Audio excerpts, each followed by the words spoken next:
Hello ladies and gentleman, എവർക്കും ഫുട്ബോളിലെ മറ്റൊരു വീഡിയോയിലേക്ക് സ്വാഗതം. ലയണൽ മെസ്സിയുടെ അസിസ്റ്റിൽ നിന്നും ലൗറ്ററോ മാർട്ടിനസ് ഗോൾ സ്കോർ ചെയ്യുന്നു. ലൗറ്ററോ മാർട്ടിനസിന്റെ അസിസ്റ്റിൽ നിന്നും ലയണൽ മെസ്സി ഗോൾ സ്കോർ ചെയ്യുന്നു. എങ്കോളോ എന്ന രാജ്യത്തെ എതിരില്ലാത്ത 2 ഗോളുകൾക്ക് അർജന്റീന പരാജയപ്പെട്ടു. അപ്പോൾ ഈ ഒരു മത്സരത്തിലെ അർജന്റീനിയൻ താരങ്ങളുടെ പെർഫോമൻസ്, അർജന്റീനിയൻ താരങ്ങളുടെ റേറ്റിംഗ്, ഈ 3 കാര്യങ്ങളാണ് നമ്മൾ ഈ ഒരു വീഡിയോയിലൂടെ നോക്കാൻ പോകുന്നത്. അതിനു മുമ്പ് തന്നെ കുറച്ച് കാര്യങ്ങൾ പറയാം. ആദ്യമേ എങ്കോളോ എന്ന രാജ്യം ഫിഫ റാങ്കിങ്ങിൽ 89ാം സ്ഥാനത്തുള്ള ആഫ്രിക്കൻ രാജ്യമാണ് എങ്കോളോ.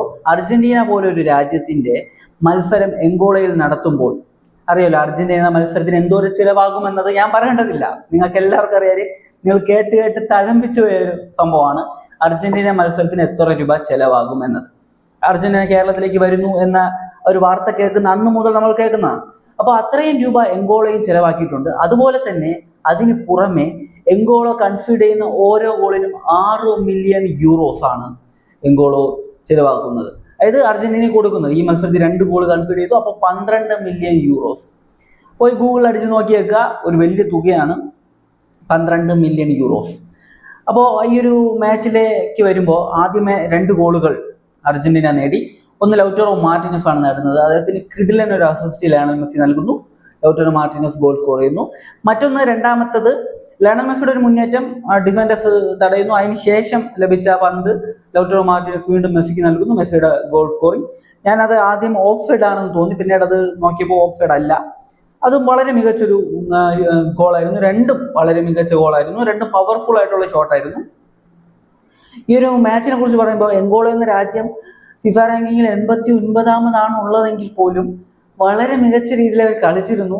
ഈ ഒരു മാച്ച് വളരെ ത്രില്ലിംഗ് ആയിരുന്നു. 2 ടീമും മാറി മാറി അറ്റാക്ക് ചെയ്യുന്ന ഒരു ടീമിന്റെ മാത്രം ഡോമിനൻസ് ഉള്ള ഒരു മാച്ച് അല്ലായിരുന്നു, നല്ലൊരു മത്സരമായിരുന്നു. അപ്പോൾ നമുക്ക് ഈ ഒരു മാച്ചിലെ അർജന്റീനിയൻ താരങ്ങളുടെ ഒരു പെർഫോമൻസ് റേറ്റിംഗ് നമുക്ക് നോക്കാം. ആദ്യമേ തന്നെ അർജന്റീന ഈ ഒരു മത്സരത്തിൽ ഇറങ്ങിയിരുന്നത് 3-4-2-1 എന്നൊരു ഫോർമേഷനിലായിരുന്നു. ഗോൾ കീപ്പറായിട്ട് ആരായിരുന്നു ഉണ്ടായിരുന്നത്? എമിലിയാനോ മാർട്ടിനസ് അല്ല, ജെറോണിമോ റൂളി ആയിരുന്നു. അറിയാലോ, ജെറോണിമോ റൂളി ഈ സീസണിൽ വളരെ മികച്ച ഫോമിലാണ് കളിച്ചുകൊണ്ടിരിക്കുന്നത്. റയലിനെതിരെ ഒരു മത്സരം ഉണ്ടായിരുന്നു. ആ ഒരു മാച്ചിൽ ജെറോണിമോ റൂളിയുടെ ഭാഗത്തു നിന്ന് ഒരു ബ്രില്യൻ പെർഫോമൻസ് നമ്മൾ കണ്ടിരുന്നു.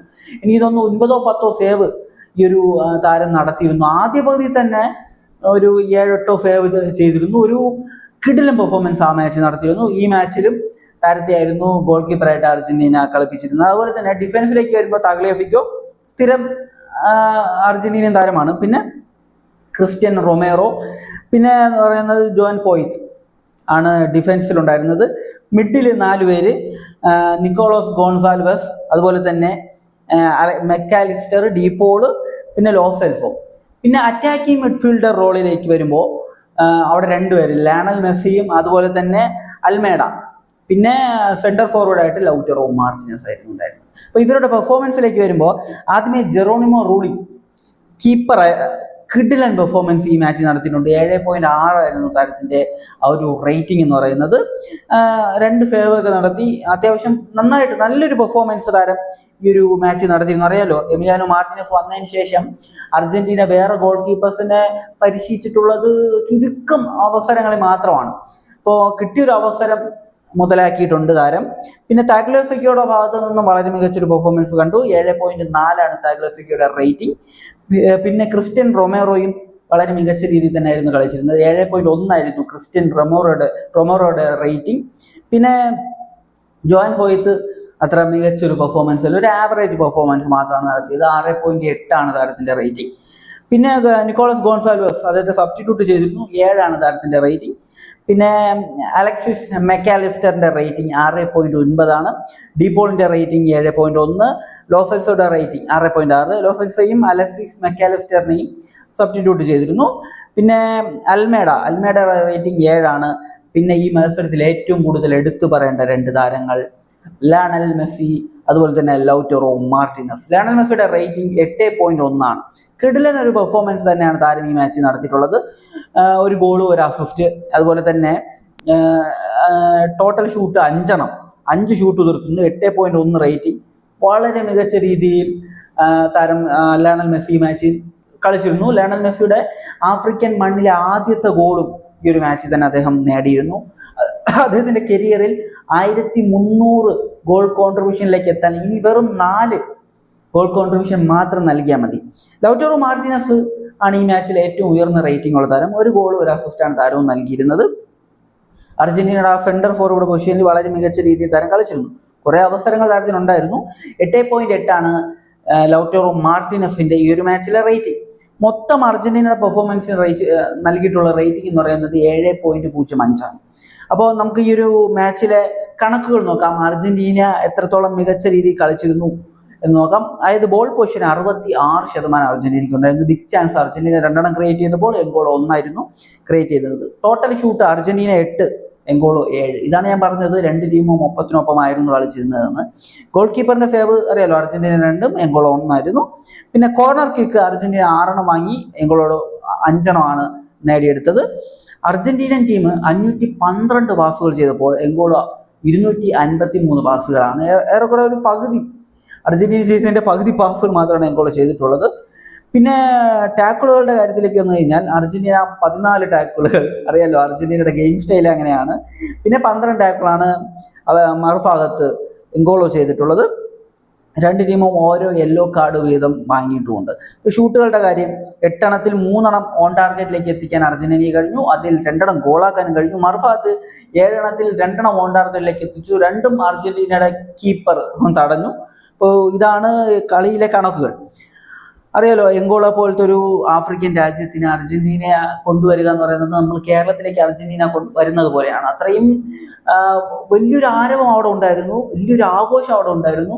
അർജന്റീനയുടെ ആ ഒരു കഴിഞ്ഞ ദിവസത്തെ ആ ഒരു പ്രാക്ടീസ് സെക്ഷൻ ഉണ്ടല്ലോ, ട്രെയിനിങ് സെക്ഷൻ, അതിൽ വലിയ രീതിയിലുള്ള ആരാധക പിന്തുണ നമുക്ക് കാണാൻ കഴിഞ്ഞിരുന്നു. അറിയാലോ, രാജ്യങ്ങൾ തമ്മിലുള്ള മത്സരമാണ് നടക്കുന്നത്. ലയണൽ മെസ്സിക്ക് ലഭിക്കുന്ന ഒരു ആദരവാണ് ഈ ഒരു ആരാധക പിന്തുണ.